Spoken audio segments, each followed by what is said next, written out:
นี่แหละหมู่บ้านเขานี่แหละคือบ้านห้างทุกคนโป้บ้านนี่ทุกคนเมื่อคนไปอยู่แล้วคนถิ่มแล้วก็ประมาณนี้หกห่างไปหมดเลยนี่คือเฮาอยู่เข้าในเลยแหละแต่ว่าหลังคาเขาเจ้าเฮ็ดนี่ต่ำๆถ้ายามแดดยามร้อนนี่ยังกะอุ้ยให้อันนี้คือให้รุ่นเก่าให้รุ่นเก่าอยู่ในบ้านห้างที่เราได้เห็นทุกคนเป็นแบบหม้อ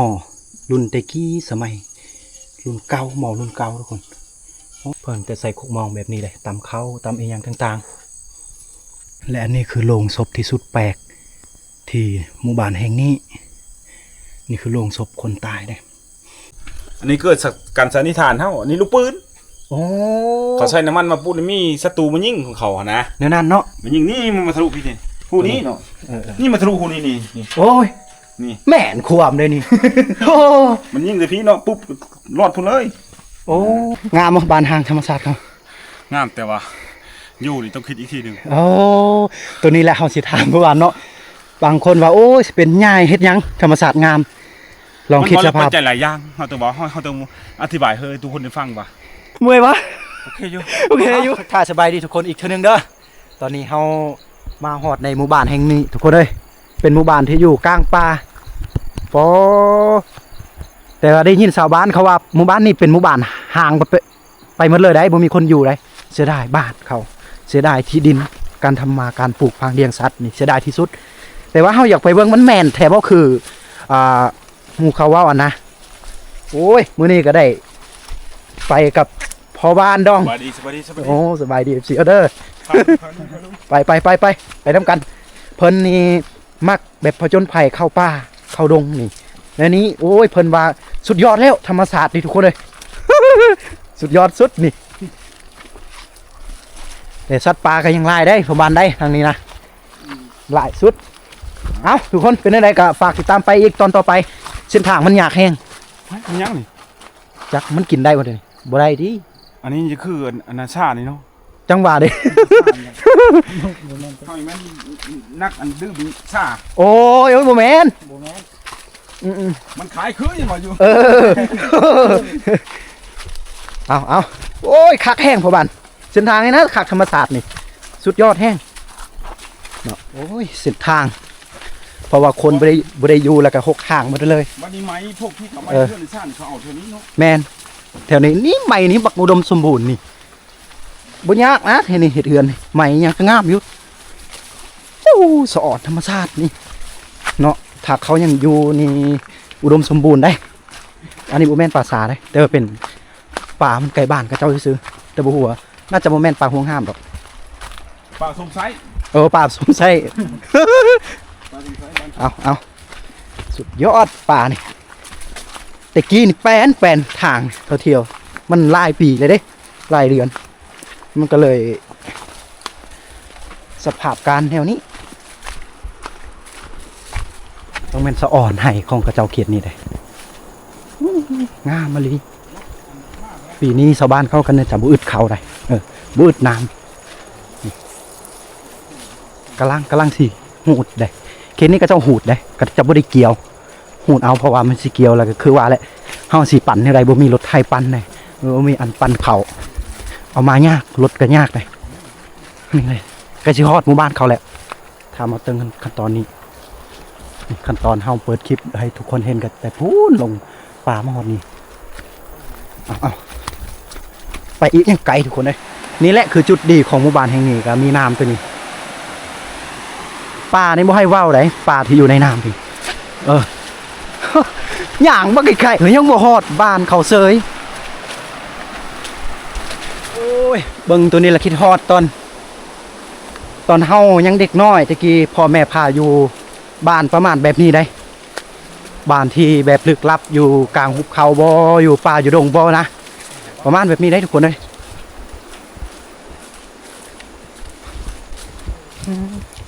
ตัวนี้จะเป็นเหล้าเข่าของชาวบ้านที่เขาเจ้าเก็บมาปะอยู่นอกเพราะว่าฮีตของเขาเจ้านี่เอาไว้อยู่แบบไกลๆบ้านพอได้เลยก็เลยปะอยู่นอกนะ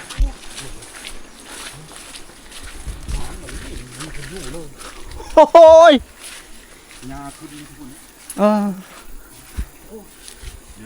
เอาไปนะพี่ไปเบิ่งพาทุกคนเบิ่งเลย นี่แหละคือบ้านห้างทุกคน เป็นแบบ6 หางหมดแล้วบ่มีผู้อยู่เด้นะเพราะว่ามัน6 หางอยู่กองตารางเฮือนนี่ก็เต็มแต่หญ้าแล้วก็เบิ่งอยู่ในเฮือนเขาเจ้าอีกเด้โอ้บ่มีแต่ว่ายังคักอยู่ยังแป้นอยู่ได้เด้อ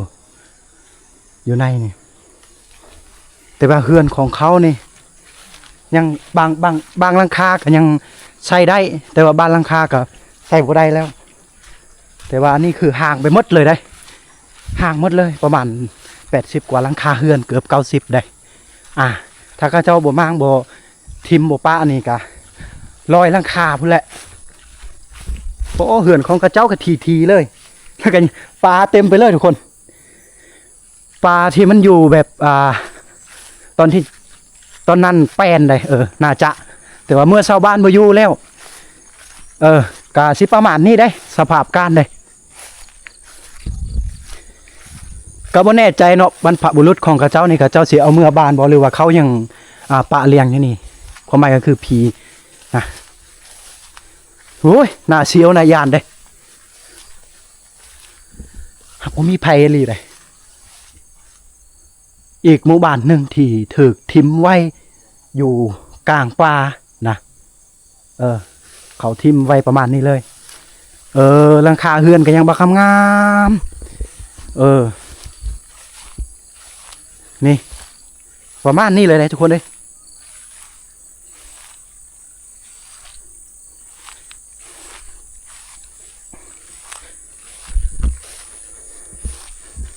แต่ส่วนหลายเขาสังเกตก็จะเป็นเฮือนแบบผ้าอ้อมแอมใหม่แบบนี้แล้วก็ส่วนน้อยที่แบบเฮือนใหญ่อลังการในนี้นะส่วนน้อยเลยทุกคนเลยโยนี่6 วัดเลยอันนี้คือบ้านหางบ่ได้จัดฉาก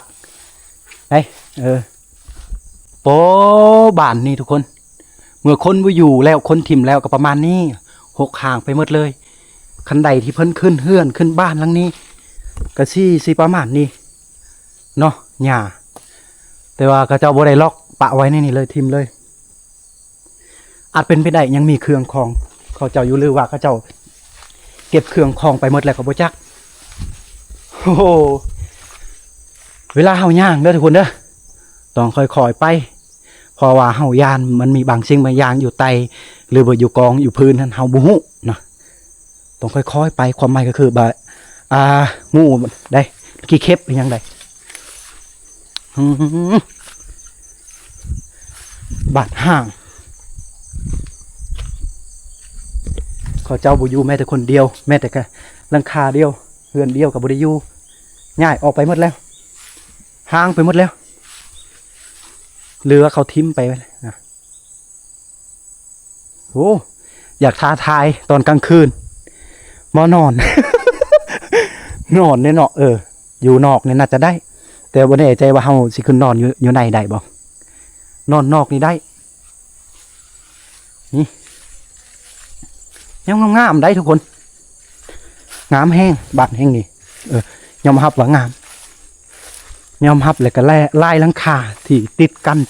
อยู่จอดกันได้อยู่จุนำกันนะโอ้ยทางพุ่นเป็นหมู่บ้านชนเผ่าได้เพราะว่าอยู่เขตชนบทนี่มีหีดมีของหลายบางทีเจ็บเป็นบ่เพิ่นสิใหญ่แต่ว่าได้ยินเขาว่าบ่มีสัญญาณก็แม่นอีหลีเลยอยู่นี่บ่มีสัญญาณอินเทอร์เน็ตโทรศัพท์ไฟฟ้าก็บ่มีเด้ถ้ามีไฟฟ้าก็เฮาก็จะได้เห็นว่ามีลักไฟฟ้าเลยแต่ว่าเฮาเบิ่งนี่บ่มีลักเสาไฟฟ้าอินเทอร์เน็ตยังบ่มีได้ทุกคนแต่ว่าอยู่อ้อมรอบหมู่บ้านของเขานี่คือจุดดีจุดเด่นที่คมยังว่าคักนี่คือธรรมชาติทุกคนเลยภูผาป่าไม้อยู่อ้อมรอบเรียบแหลมแคมเซอย่างนี้ว้าวสุดยอดทุกคนเลย แต่ว่าเป็นอย่างที่ว่าเขาเจ้าแบบทิมเลยนะเป็นไปได้คือคมเว้าแล้วว่าเขาเจ้าบ่มีสัญญาณเขาเจ้า บ่มีไฟฟ้าใส่แล้วก็เป็นไปได้ที่ว่าภาครัฐเพิ่นอยากมาเฮ็ดเวียกอยู่นี่มันยากแล้วก็เลยย้ายออกไปหมดเลยแต่กี้เฮาเคยเห็นแล้วน่ะบ้านห้างชนเผ่ากระตู้แม่นบ่ทุกคนแต่ว่ามันบ่หลายแบบนี้หลังคาเฮือนแต่ว่านี่เนี่ยเป็นชนเผ่าโทแมนกระโดกับพะโกะอันนี้ยังหลายอยู่เลยแต่หลังคาที่ชนเผ่ากระตู้นี่บ่งามขนาดนี้เลยชนเผ่ากระตู้นี่น้อยๆแล้วก็มันบ่งามขนาดนี้อันนี้ยังมีเฮือนหลังใหญ่ๆเลยงามๆสวยๆอยู่คือจังซี่ได้โอ้ยคือตัดเสียดายไหมเสียดายดินดอนเสียดายไปหมดเลยก็คือว่าเลยเสียดายกะเฮ็ดยังบ่ได้ก็เจ้าเจ็บเป็นเจ็บโอโซป่วย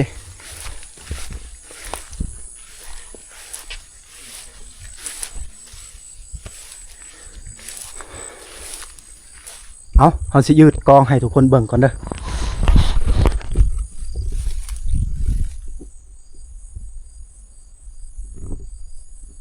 นี่คือข้างในเฮือนได้ข้างในเฮือนนั่งนี่นะเป็นอะไรอีกทุกคนขออนุญาตเด้อ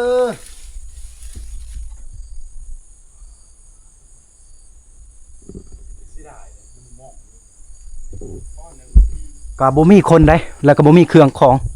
คือทุกคนได้เห็นได้หมู่บ้านกับเจ้านี่ทุกคนแต่นี่ไปหาเมืองนี่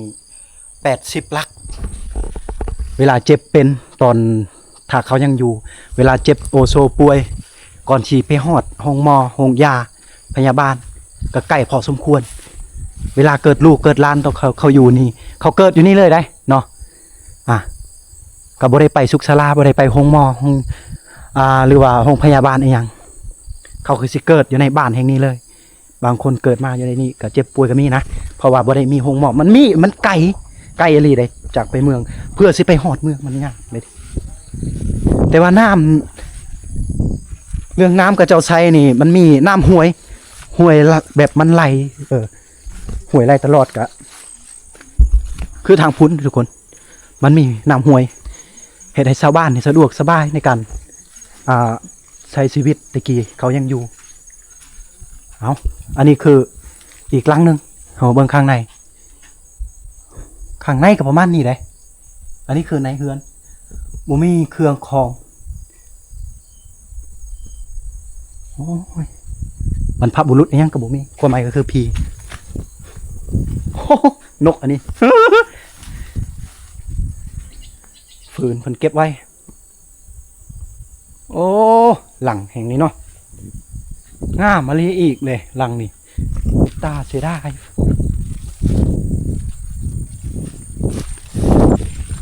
อันนี้เขามารีวิวเขื่อนอีกเลยเขื่อนงามๆก็มีแบบสงสัยเขาน่าจะเป็นพี่น้องกันก็จะอยู่แบบติดกันเลยแหละเรียบจะสีอะไรติดกันเลยตัวดีนี่จะเป็นพี่เป็นน้องโอ้เขื่อนหลังนี้ที่ว่ายังงามกว่าหมู่ที่ว่าคมเดินไปโอ้ยังแปลนอยู่กองตารางนี่ยังแปลนยังบ่มีหญ้าสงสัยว่า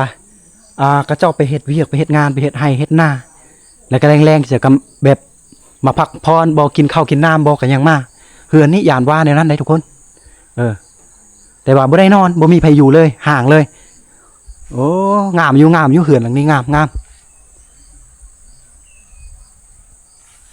ตัวนี้ก็งามนี่งามเนาะแต่ว่าเขาก็สามารถไปได้ทางนี้อยู่โอ้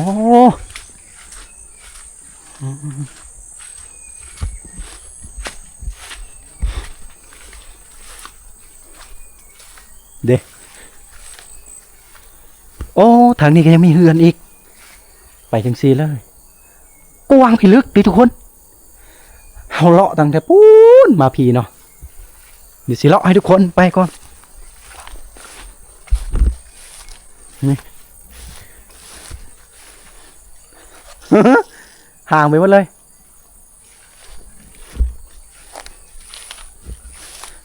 บัดนี้บ่มีทางไปเฮ้ย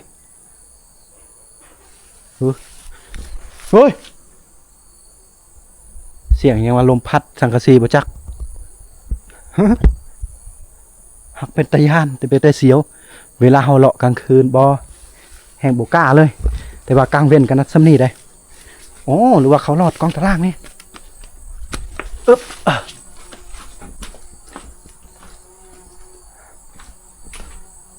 ลอดกองตารางเฮือน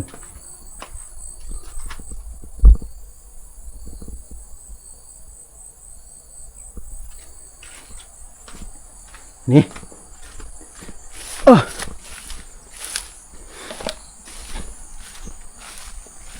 ้6 ข้างอะลิโอ้ยกวางเติบเลยทุกคนเลย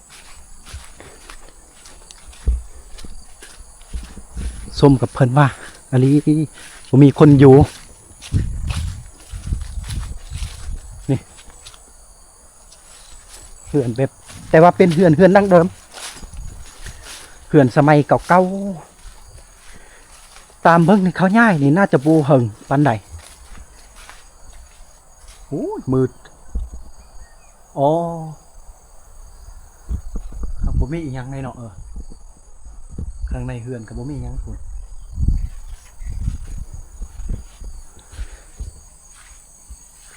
ลงมาพี่แล้วเย็นเลยเด้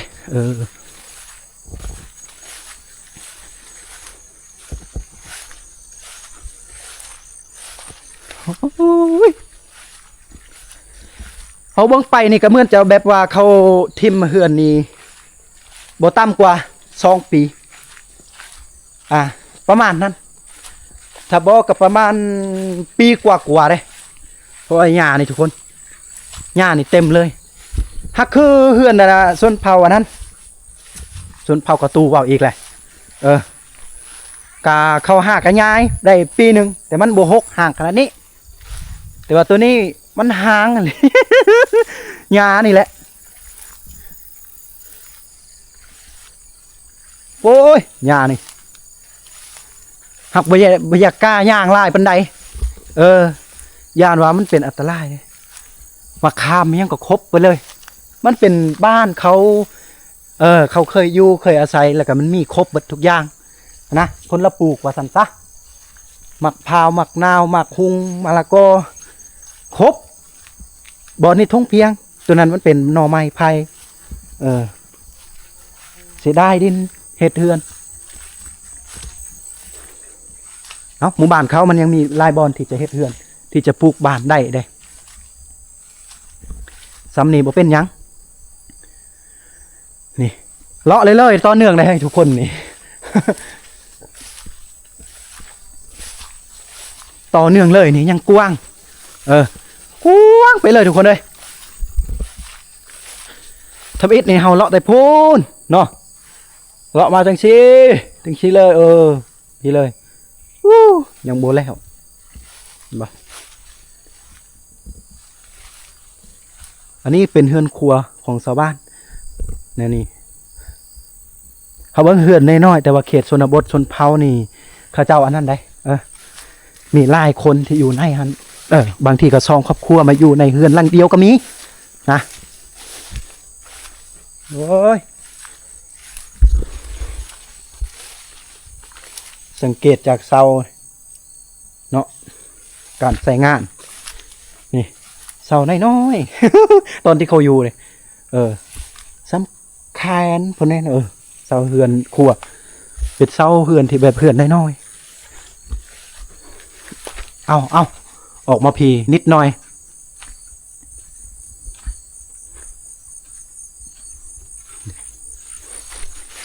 โอ้ยห่างไปเลย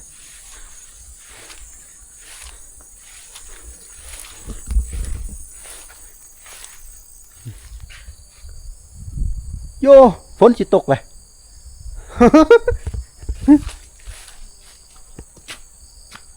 ตัวนี้คือไม้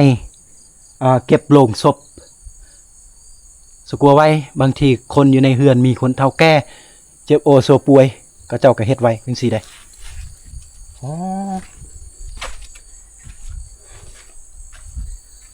เขาเฮ็ดไว้ซื่อๆมันเป็นไม้ขี้เหล็กเลยไม้ ใส่ตัวนี้นานหลายปีแล้วได้นานหลายปี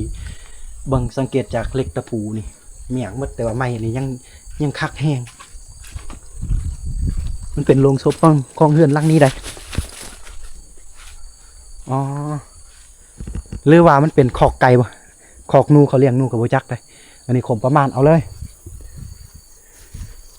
เอาอ้อมรอบหมู่บ้านนี่ทุกคนเลยเนาะธรรมชาตินี่สวยงามเลยวิวทิวทัศน์นี่มักพอกมักพร้าวนี่เฮาขึ้นบ่เป็นดอกสุดยอดเต็มเลยมักพร้าวนี่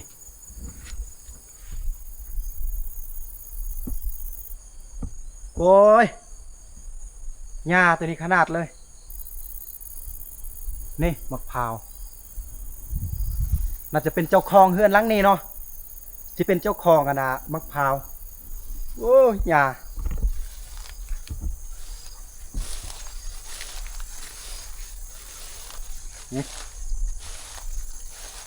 เฮาต้องค่อยๆเดินนะทุกคนเด้อเฮาย่านนะอย่างนั้นมีบางอย่างอยู่ อยู่ใต้นี่เฮาบ่ฮู้เป็นหยังไดเด้วู้ห่างไปเลย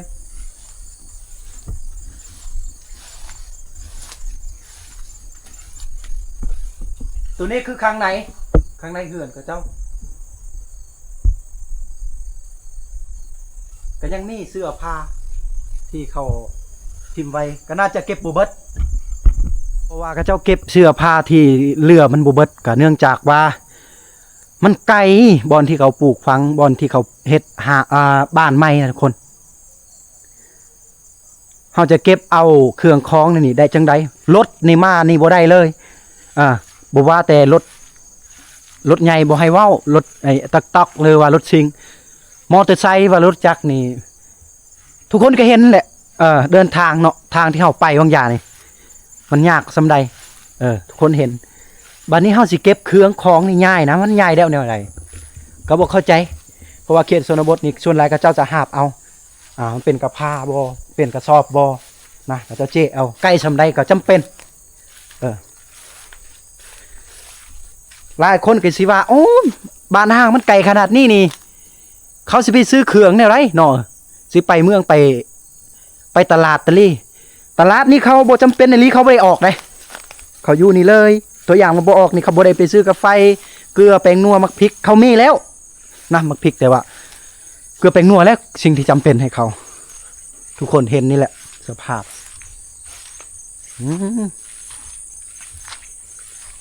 เขาอยู่เป็นโซนเป็นจุเลยมีมากที่มันแตกเกิดไว้อย่างนี้นะโอ้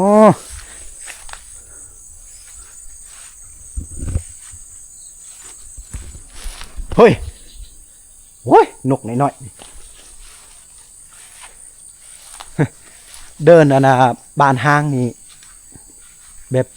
ตะยานหน่อยนึงมันเสียวบางทีก็เสียงนู้บางทีก็เสียงเอียงมันล็อกแก๊กกับโบจักบกล้านอนได้คอยกับบกล้านอน เอาประมาณนี้หลายคนสิถามว่าเขาย้ายไปใช้มดบ่ฮู้แต่ก็ได้ยินเขาถามบ้านอื่นเนาะมันเป็นสาเหตุอย่างเขาย้ายก็ได้ยินอยู่ว่าสัญญาณบ่มีไฟฟ้าบ่มีอินเทอร์เน็ตยังบ่ให้เว้าแล้วจังนั้น มันยากนำเวลามีเวียกมีงานจำเป็นเจ็บไข้ได้ป่วยตัวนี้แหละที่ว่าชาวบ้านเพิ่นต้องย้ายเนาะอาจเป็นไปได้ทุกคนกะคือว่าได้เนาะหากบ่ฮู้อะไรได้บ่ฮู้อะไรบ่ได้จัดฉากให้ทุกคนบ่ฮู้ก็คือบ่ฮู้นะ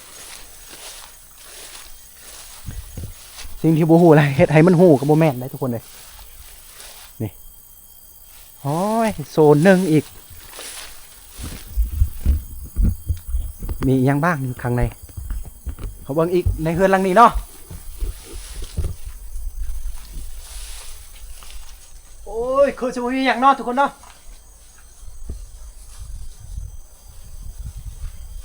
โอ้หลังคาก็เป็นแบบสังกะสี มันบ่มีไม้แบบไม้ไผ่บ่เขามาไผ่เอาเนาะนี่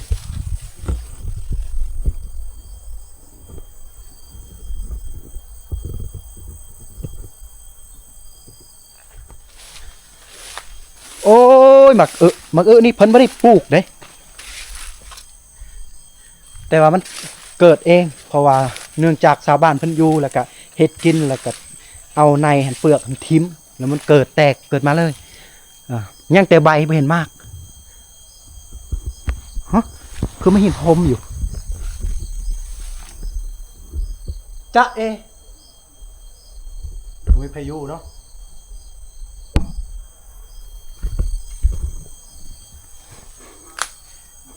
คือเห็นผ้าห่มแล้วก็ซาดเขาน่าจะปกไว้ซื่อแต่ว่าเขาไม่ได้อยู่ปกไว้ตั้งตอนที่เขายังอยู่แต่กี้ได้อย่าลืมกดไลค์กดติดตาม2คมพากระโดดเลยนะทุกคนเด้อมีสาระหลายอย่างที่จะอัปเดตให้ทุกคนว่าชนบทหรือผู้สาวงามๆหรือเข้าปอกเข้าป่าหากินหาอยู่วิถีชีวิตชาวบ้านเป็นชนเผ่าหรือบ่อนพัฒนานะกะบ่ให้พลาดให้ทุกคนกะกดกระดิ่งแจ้งเตือนเพื่อจะอัปเดตคลิปใหม่ๆนี่อันนี้คือหมู่บ้านกับเจ้าแล้วก็มีทีมงานเฮาได้ทีมงานเฮาเลาะเฮาเป็นยังทุกคน เจ้าหน้าทุกคนว่าเฮ้ยไผอีกแบบมันกับบ่มียังหลากหลายเด้อทุกคนเด้อสำหรับคลิปนี้ได้เฮากลับมาเบิ่งธรรมชาติบ้านอ้อมข้างบ้านเขารีวิวบ้านก็น่าจะขนาดนี้แหละนี่จางวิธีชนบท ฝากติดตาม2เพิ่นเด้อทุกคนเด้อให้กำลังใจเพิ่นเด้โอ้เขามางเขาทุกทีมดแน่นอนอ๋อขึ้นได้บ่นี่ได้โอ้เพิ่นทุกทีไปเบิดเลยราคาเขาน่าจะเอานะเขาเอาเลยเลยอันนี้เป็นเสาปูนซื่อแต่เพื่อนนี่เขาบ่เอาเขาทิมแล้วเพราะว่าบ้านเขามันมีไม้ลายแล้วก็ยานว่าอันนี้คมยานซื่อๆถ้าว่าเขาสิมากออกเอาเมื่อไม้นี่บ่อนเขาไปเฮ็ดบ่อนไม้อะนะเฮ็ดเฮือนบ่อนไม้มันก็สิยากนะเอาไม้ตัวนี้เมื่อนำมันสิยากเลยยากให้กระเจ้าก็เลยปะทิม6ข้างนี่เลยก็เลยแบบมันไกลจักอยู่ใส่เลยได้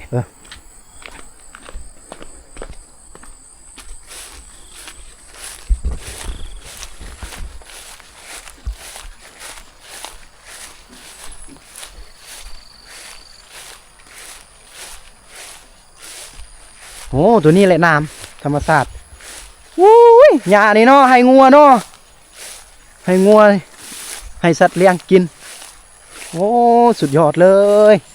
หญ้านี่ละทุกคนมันเป็นน้ำใหญ่ๆผ่านนี่เลยไล่ใส่ช่วยไปพูดเลยเอาหลายคนก็สิว่าลองขึ้นเฮือนจากบาทเบิ่งดูต้องขออนุญาตก่อนเด้ออนุญาตเจ้าของเพิ่นแน่นะถ้าเป็นเฮือนของผู้ใดนี่ลองขึ้นแล้วทุกคนก็เนื่องจากว่าเห็นกับเจ้าเปิดประตูเฮาจึงกล้าขึ้นได้นี่คือบ้านดองโย้ยนี่คือเฮาอยู่เข้าในเลยเด้อแต่ว่าหลังคากับเจ้าเห็ดนี่ต่ำๆถ้ายามแดดยามร้อนนี่ยังกะอุ้ยเขาไปไหนเลยได้นี่โอ้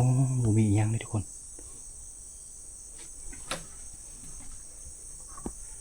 นี่มียังไห้อันนี้คือไห้รุ่นเก่าไห้รุ่นเก่าอยู่ในบ้านห้างที่เราได้เห็นทุกคนไห้สมัยโบราณปูห่างพญานาคเอาข้างในเลยได้นี่เข้ามาข้างในเอาขึ้นอยู่ในเฮือนได้เอาออกนอกจากเฮือนเลยทุกคนเลยเอาออกนอกก่อนเอาประมาณนั้นแหละทุกคนสิ่งที่เราได้ขึ้นให้ทุกคนได้เบิ่งต้องขอขอบอกขอบใจหลายๆคนเด็กติดตามและรับชม ไปและอันนี้คือโลงศพที่สุดแปลกที่หมู่บ้านแห่งนี้นี่คือโลงศพคนตายเด้แต่ว่าเพิ่นเฮ็ดไว้เพื่อคนที่ยังมีชีวิตนะบางทีเขาเจ็บเป็นเจ็บโซป่วยเท่าแก่เพิ่นเฮ็ดไว้เป็นหยังจึงเฮ็ดมีหูในนี้เพื่อจะเฮ็ดอันนะไม่คานได้เขตชนบทนี่เขาเจ้าสิบ่มีรถได้เขาเจ้าสิห้ามเอาแล้วบ่มีรถได้ทุกคนได้นี่มันมีซองหูเนาะแล้วเสียบใส่แล้วห้ามได้หลายคน4คน8คนก็ว่ากันไปห้ามไปหอดบอนปีภาษาเพิ่นแหละแล้วก็เจ้าสิถอดออกไม้ตัวนี้แล้วก็ห้ามลงหลุมมันมีตีนตัวนี้เราจับบ่ได้โอ้นี่แหละลงศพเพิ่นเฮ็ดแต่ว่าเพิ่นสิเก็บไว้เลยทิ่มไปเลยในหมู่บ้านแห่งนี้ได้เป็นบ้านห่างแห่งนี้เฮาสังเกตอันบางหลังคาเฮือนถ้าเฮือนสูงๆตัวนี้ก็สิบ่ค่อยแปลนปานใดนะแต่ว่าสังเกตตัวนี้ทุกคนจะยองไว้จังสี่ทุกหลังคาเลยก็สิยองไว้จังสี่เบิดเลยนี่และอันนี้คือคกตำเข้านะซากตำเข้าเพราะว่าบ้านเขาบ่มีไฟฟ้าจำเป็นต้องใส่ในนี้บ่สามารถที่จะไปซีบอนอื่นได้หมู่บ้านห่างเป็นยังก็เจ้าจึงเฮ็ดเฮือนติดกันเลยบ่พอเท่าไรเม็ดประมาณ4-5 เม็ดเพราะว่าเขตชนบทเป็นไอ้น้องกันแน่หรือว่าบ่ได้เป็นไอ้น้องเขาสามารถห้องหากันได้เว้าสู้กันฟังได้เลยเจ้าคอยจังสินี่ประมาณเม็ดนึงก็มีบ่พอเท่าไรเม็ดก็มี4-5 เม็ดก็มีห่างกันติดกันแทนที่พื้นที่ของข้าเจ้านี่กว้างขวางสามารถปลูกได้อีกอย่างกันวันอื่นแต่ว่าข้าเจ้าอันนี้คือความชอบความมักของไผบางคนได้เรื่องบางเรื่องนี่เฮือนหลังนั่นก็ฮู้เรื่องนั้นนี่เรื่องเฮือนหลังนี่ก็ฮู้เรื่องบางเรื่องนะอันนี้คือเราเห็นสุดแปลกในหมู่บ้านนี้บ้านห่างแห่งนี้ก็จะอยู่ติดกันเลยจอดกันเลยอันนี้ก็เป็นแบบหม้อรุ่นเตกี้สมัยรุ่นเก่าหม้อรุ่นเก่าทุกคนโอ้ผลทิมเลย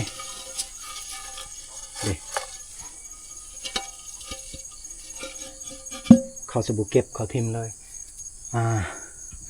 เครื่องบางสิ่งบางอย่างเขาบสามารถเอาไปหรือเอาเมืองพุ่นได้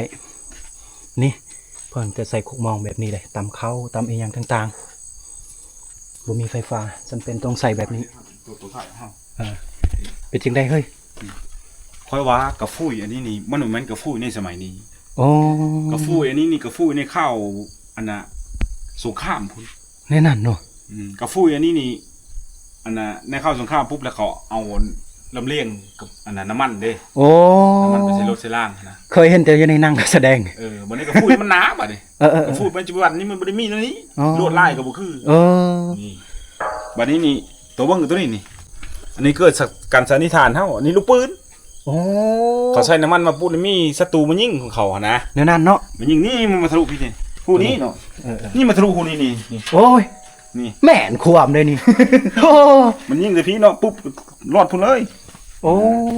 วันนี้ชาวบ้านไม่เห็นปุ๊บมันเลยแถวนี้เนาะมันเลยมันไหลน้ำมาปุ๊บแล้วเขามาใช้มาเก็บไว้แสดงว่าอันนี้นี่ก็50 กว่าปีแล้วโอ้แทงอันนี้โอ้ดีกว่าแทงปัจจุบันเนาะก่อนปี75เขาเกิดบ่ทันเขาก็เลยบ่ฮู้เกิดบ่ทันเขายังเกิดบ่ทันอันนี้มันอยู่ในห่มก็มันสิยังอยู่ฮะโอ้แม่นอยู่เพราะบ้านเกิดบ่ทันอยู่แต่ว่าพ่อฮู้เรื่องราวการมันมาอยู่ในป่าดงปุ๊บขี้เมียมันกินฝนทำดิแม่นเขาสามารถที่จะมาเฮ็ดทันในนี้ได้นะมาขังไก่ขังอย่างแม่นบ่บางคนเขาเอาไปตีพาตีมีดเนาะได้บ่ได้เนาะบ่ได้แน่นอนเนาะแต่นี่มือไม่ลูกบ่มโอ้นี่มันหนาจังซี่ดอกลวดลายมันบ่ได้คือลูกกระฟุ้ยสมัยนี้แม่นบ่กระฟุ้ยสมัยนี้ปุ๊บนี่เคาะมันก็จึงดังแห้งตัวนี้มันดังคอยมันหนาไปเมื่อวันนี้เฮาไปก้อนนั้นค้ำเฮาตรงมือแม่นอ้ออย่างนี้ทุกคนฝ่ามือไว้ได้ย่านได้ทุกคนเลยดีเฮาไป3 คน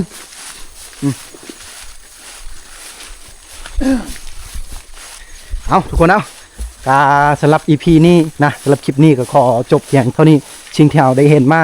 สิ่งที่แปลกประหลาดในบ้านแห่งนี้บ้านห้างเขาเจ้าทิมกันก็คือเขาอยู่ติดจอดกันนะก็สามารถเจ้าคอยฮู้เรื่องราวบางสิ่งบางอย่างกันได้ แทนที่จะปลูกแบบที่แบบบ่ให้มันทีกว่านี้นะก็บ่เข้าใจอันนี้คือสิ่งที่แปลกอันที่สองก็โรงศพบ่คือโรงศพทางบ้านเฮาแล้วก็เฮ็ดหลังคาเฮือนก็หลังคาเฮือนต่ำๆเนาะพอบ้านดองเนาะ ครับ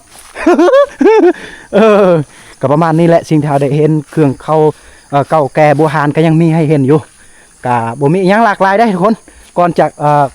ค่ำนี่เฮาก็เฝ้าเมื่อเฝ้าหนีไปได้บ่กล้าจะอยู่ดนเฮาก็บ่ฮู้ว่าในบ้านแห่งนี้ก็คนตายบางทีเขาก็ทิ่มใกล้ๆนี่เขาไปฟังก็ประมาณนั้นได้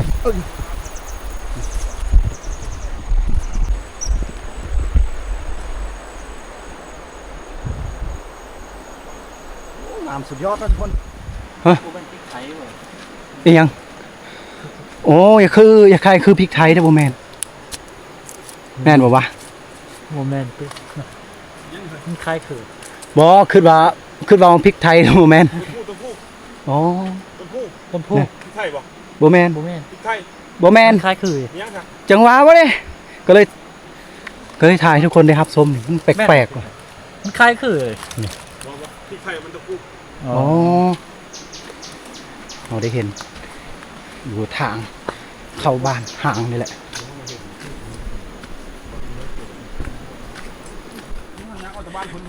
แมนทุกคนก็ชี้ว่า เอาปูน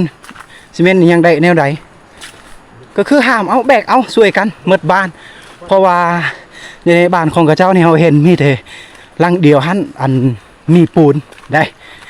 ก็หมดบ้านเขาสิช่วยกันดำต้นนึงก็สิบ่แล้วว่าทิศนึงเอาเขาสิแบกเขาสิหามกันทางนี้นะโอ้เมื่อยเลยทุกคน ตอนลง ตอนลงกับทีมงานเขาจิ้วมวนได้มาตอนคืนดิโอ้สุดยอดบ้านรับแลแต่กี้เขาจะมาอยู่กลางป่านี่คือเส้นทางเมื่อโอ้ยลัดป่าลัดดงอะไรทุกคน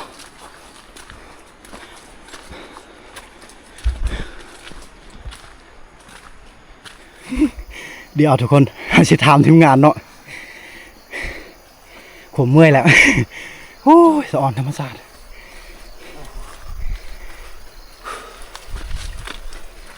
มือแห้ง เป็นไงความรู้สึก โอเค มือ สำนี้โอเค โอเคป่ะงามมั้บานทางธรรมศาสตร์เขา งามแต่ว่าอยู่นี่ต้องคิดอีกทีหนึง โอ้ตัวนี้แหละเขาสิถามเมื่อวานเนาะบางคนว่าโอ้ยเป็นง่ายเฮ็ดหยังธรรมศาสตร์งาม ลองคิดสภาพ ปัจจัยหลายอย่างเขาต้องบอกเขาต้องอธิบายให้ทุกคนได้ฟังว่าแม้นมันงาม แม่น หากินง่าย ปัจจัยคือถ้าว่าเฮาสิแบกสิ่งมาแต่เมืองซะสิมั่งเป่านึงเลยเจ้าสิกล้าบ่แหละ แบกฮะ บ่แล้ว จะแบกได้น้อยเดียว สิมั่งนะ50 โลเอา แม่น วันนี้จะเป็นอุ่นได้ซะ แม่น รถไปฮอดรถไหวบ่ฮอด อ้าว สัญญาณเด้ สัญญาณบ่มี ไฟฟ้าเด้ นี่ไฟฟ้าบ่มีแน่เจ้าบ่ออกว่าซะบัดนี้เจ้าต้องออกหาความเจริญเพราะว่าภาครัฐเพิ่นนั่นปลุกเฮือนให้อยู่ให้ออกได้เฮา โอ้แม่นแนวนั้นเนาะ โอ้ยนั่นได้ เอาทุกคนสิ่งที่ทุกคนได้รับชมตั้งแต่การเดินทางแล้วก็จนฮอดกลับนี่ในหมู่บ้านของเขาเจ้าคือพระบานดองวาเลยเรื่องงามมันแล้วอันดับหนึ่งธรรมศาสตร์อุดมสมบูรณ์แต่ว่าค่ะเฮาต้องคิดถึงชีวิตเฮาก่อนชีวิตเฮาก่อนสำคัญกว่าเจ็บเป็นเฮาไปห้องหมอเด้บ่ทันคุณเลยบ้านนี้เฮาไปแบกปูนแบกสิ่งที่จำเป็นเฮาซื้อจากในเมืองแนวไหนบ้านนี้เอาทุกคนมันเอารถจักรเข้ามาในบ่ได้เลยงามเลยเอาอย่างเมื่อไปเรื่อยๆทุกคนนี่คือเส้นทางไปในหมู่บ้านของเขาเรื่องธรรมชาตินี่งามสิขยายทุกคนด้วยครับชมนี่แหละหมู่บ้านเขาเอาทุกคนเด้อสำหรับคลิปนี้ก็บ่มีอิหยังหลากหลายต้องขอบอกขอบใจทุกคนที่ได้รับชมบ้านห้างกลางป่านะดูอีใส่ นี่ได้บ้านของกระเจ้าน้อยๆได้ตอน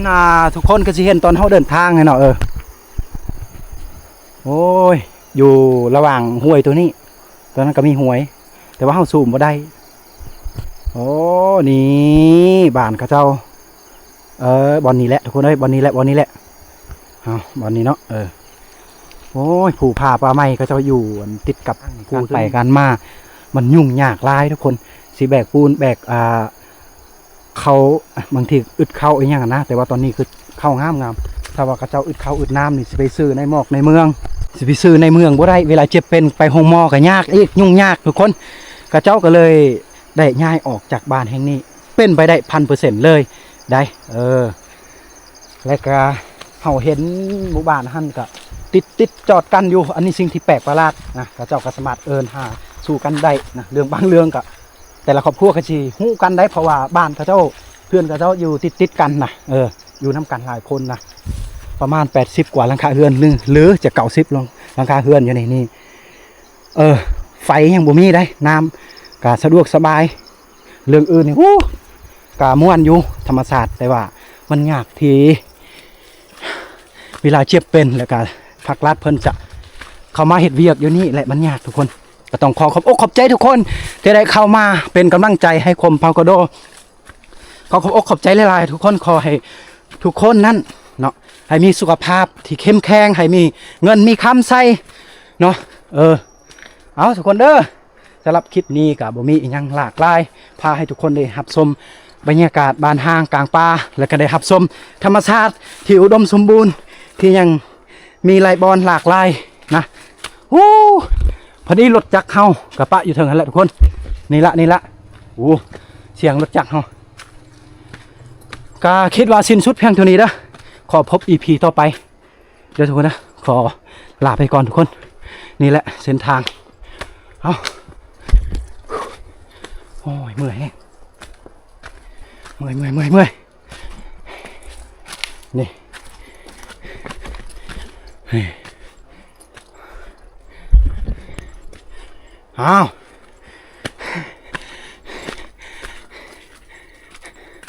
รถเฮาก็จอดไปได้ประมาณเมื่อยวะโอเคอยู่ทุกวันนะ20 กิโลเฮาก็ยังง้างซ้ำนี้ก็เมื่อยเลยมันเศร้ามันก็หายทุกวันนะแดงทุกคนเด้ออันนี้ก็จะเป็นเส้นทางอีกไปบุหูหัวไปใส่